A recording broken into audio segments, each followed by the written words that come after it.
जय श्री राधे कृष्णा। दोस्तों, सबरी की उम्र 10 वर्ष थी। वो महर्षि मतंग का हाथ पकड़कर रोने लगी। महर्षि सबरी को रोते देख व्याकुल हो उठे। सबरी को समझाया, पुत्री, इस आश्रम में भगवान आएंगे, तुम यहीं प्रतीक्षा करो। अब वो सबरी इतना अवश्य जानती थी कि गुरु का वाक्य सत्य होकर रहेगा। उसने फिर पूछा, कब आएंगे? महर्षि मतंग त्रिकालदर्शी थे।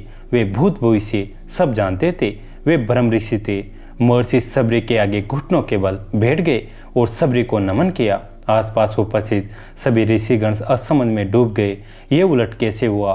गुरु यहाँ शिष्य को नमन करे, ये कैसे हुआ? महर्षि के तेज के आगे कोई बोल न सका। महर्षि मतंग बोले, पुत्री, अभी उनका जन्म नहीं हुआ, अभी दशरथ जी का लगन भी नहीं हुआ। उनका कौशल्य से विवाह होगा, फिर भगवान श्री राम की लंबी प्रतीक्षा होगी, फिर दशरथ जी का विवाह सुमित्रा से होगा, फिर प्रतीक्षा, फिर उनका विवाह केकस से होगा, फिर प्रतीक्षा, फिर उन्हें 14 वर्ष का वनवास होगा, फिर वनवास के आखिरी वर्ष माता जानकी का हरण होगा। तब उनकी खोज में वे यहाँ आएंगे। तुम उन्हें कहना, आप सुग्रीव से मित्रता कीजिए, उसे अतैब बाली के संताप से मुक्त कीजिए। आपका अभिष्ट सिद्ध होगा और आप रावण पर अवश्य विजय प्राप्त करेंगे। सबरी एक क्षण किंकिरते हुए मूंड हो गई। अब वो सबरी इतनी लंबी प्रतीक्षा के समय को माप भी नहीं पाई।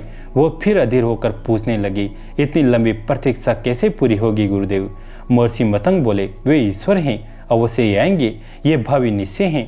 लेकिन यदि उनकी इच्छा हुई तो काल दर्शन के इस विज्ञान को प्रेरक कर वे कभी भी आ सकते हैं। लेकिन आएंगे अवश्य। जन्म मरण से परे उन्हें जब जरूरत हुई तो प्रहलाद के लिए खंबे से भी निकल आए थे।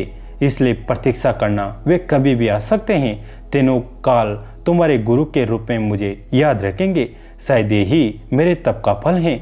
सबरी गुरु के आदेश को मान वहीं आश्रम में रुक गई। उसे हर दिन प्रभु श्री राम की प्रतीक्षा रहती थी। वो जानती थी समय का चक्कर उनकी उंगली पर नाचता है। वे कभी भी आ सकते हैं। हर रोज रास्ते में फूल बिछाती और हर क्षण प्रतीक्षा करती, कभी भी आ सकते हैं। हर तरफ फूल बिछाकर हर क्षण प्रतीक्षा। सबरी बूढ़ी हो गई, लेकिन प्रतीक्षा उसी अबोध चीज से करती रही। और एक दिन उसके बिछाए फूलों पर प्रभु श्री राम के चरण पड़े।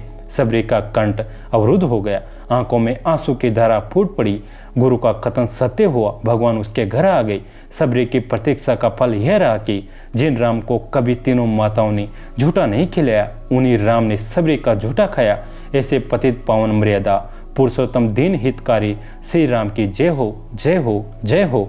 एक टक देर तक उस सुपुरुष को निहारते रहने के बाद वरदा भीलने के मुंह के स्वर बोल फूटे, कहो राम, सबरी की कुटिया को ढूंढने में अधिक कष्ट तो नहीं हुआ? राम मुस्कुराए, यही तो आना ही था। माँ, कष्ट का क्या मोल? जानते हो राम, तुम्हारी प्रतीक्षा तब से कर रही हूँ जब तुम जन्मे भी नहीं थे। ये भी नहीं जानते थे कि तुम कौन हो, कैसे दिखते हो, क्यों आओगे मेरे पास। बस इतना ज्ञात था कि कोई पुरुषोत्तम आएगा जो मेरी प्रतीक्षा का अंत करेगा। राम ने कहा, तभी तो मेरे जन्म के पूर्व ही तय हो चुका था कि राम को सबरी के आश्रम में जाना है। एक बात बताऊं प्रभु, भक्ति में 2 प्रकार की शरणागति होती हैं, पहली वानरी भाव से और दूसरी मर्जारी भाव से। बंदर का बच्चा अपनी पूरी शक्ति लगाकर अपनी माँ का पेट पकड़े रहता है ताकि गिरे न। उसे सबसे अधिक भरोसा माँ पर ही होता है और वो उसे पूरी शक्ति से पकड़े रहता है। यही भक्ति का भाव एक भाव है जिसमें भक्त अपने ईश्वर को पूरी शक्ति से पकड़े रहता है, दिन रात उसकी आराधना करता है। पर मैंने ये भाव नहीं अपनाया। मैं तो उस बिल्ली के बच्चे की भांति थी जो अपनी माँ को पकड़ता ही नहीं बल्कि निश्चित बैठ रहता है कि माँ है न, वह स्वयं ही मेरी रक्षा करेगी। और माँ सतपुरुष से अपने मुंह में टाँग कर घूमती है। मैं भी निश्चित है कि तुम आओगे ही, तुम्हें क्या पकड़ना। राम मुस्कुराए रह गए। बिल्ली ने पुनः कहा, सोच रही हूँ बुराई में भी तनिक अच्छाई छिपी होती है ना। कहाँ सुदूर उत्तर के तुम, कहाँ घोर दक्षिण में मैं। तुम प्रतिष्ठित रघुकुल के भविष्य में वन की भीनी। यदि रावण का अंत नहीं करना होता तो तुम कहाँ से आते? राम गंभीर हुए और कहा, भ्रम में न पड़ो माँ। राम का क्या रावण का वध करने आया है? रावण का वध तो राम लक्ष्मण अपने पैर से बाण चलाकर भी कर सकता है। हे राम, हजारों कोस चलकर आया है तो केवल तुमसे मिलने।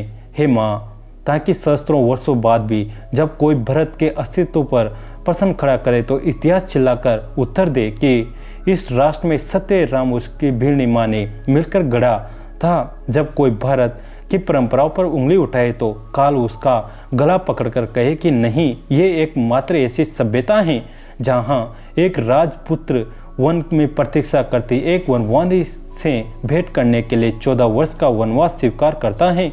राम वन में बस इसलिए आया है ताकि जब युगों का इतिहास लिखा जाए तो उसमें अंकित हो कि शासन, प्रशासन और सत्ता जब पैदल चलकर वन में रहने वाले समाज के अंतिम व्यक्ति तक पहुँचे तभी वह राम राज्य है। राम वन में इसलिए आया है ताकि भविष्य में स्मरण रहे कि प्रतीक्षाएं अवश्य पूरी होती हैं। राम रावण को मारने भर के लिए नहीं आया है माँ। माता सबरी एकटक राम को निहारती रही। राम ने फिर कहा, राम की वन यात्रा रावण युद्ध के लिए नहीं है माता, राम की यात्रा प्रारंभ हुई है भविष्य के आदर्श की स्थापना के लिए। राम राजमहल से निकला है ताकि विश्व को संदेश दे सके कि एक माँ की अवांछनीय इच्छाओं को भी पूरा करना ही राम होना है। राम निकलना है ताकि भारत विश्व को सीख दे सके कि किसी सीता के अपमान का दंड असभ्य रावण के पूरे साम्राज्य में विध्वंस से पूरा होता है। राम आया है ताकि भारत विश्व को बता सके कि अन्याय और आतंक का अंत करना ही धर्म है। राम आया है ताकि भारत विश्व को स्वदेश देश के लिए सीख दे सके कि विदेश में बैठे शत्रु की समाप्ति के लिए आवश्यक है कि पहले देश में बैठी उसकी समर्थ संपूर्ण शाखाओं को ना काटी जाए और खर दूषणों का गमन तोड़ा जाए। और राम आया है ताकि युगों को बता सके रावणों के युद्ध से केवल राम की शक्ति से नहीं बल्कि वन में बैठी सबरी के आशीर्वाद से जीते जाते हैं। सबरी की आंखों में जल भर आया और उसने बात बदल कर कहा, बेर खाओ न राम। राम मुस्कुराए, बिन खाए जाऊंगा भी नहीं माँ। सबरी अपनी कुटिया से झपोली में बेर लेकर आए और राम के समक्ष रख दिए। राम और लक्ष्मण खाने लगे तो कहा, बेर मीठे हैं न प्रभु, यहाँ आकर मीठे और खट्टे में भेद भूल गया हूँ माँ। बस इतना समझ आ रहा है कि यही अमृत हैं। सबरी मुस्काए बोली, सचमुच तुम मर्यादा पुरुषोत्तम हो राम। मर्यादा पुरुषोत्तम भगवान श्री राम को बारंबार सादर वंदन। जय श्री राम। सनातन धर्म सर्वश्रेष्ठ हैं। दोस्तों, कैसी लगी आज की कथा कमेंट करके ज़रूर बताएं। वीडियो को लाइक करें, चैनल को सब्सक्राइब करें, घंटे के बटन को दबाकर ऑल पर क्लिक करें। दोस्तों, इस कहानी को अपने दोस्तों के साथ, फैमिली के साथ शेयर जरूर करें। कहानी अंत तक सुनने के लिए आप सभी का तहे दिल से धन्यवाद।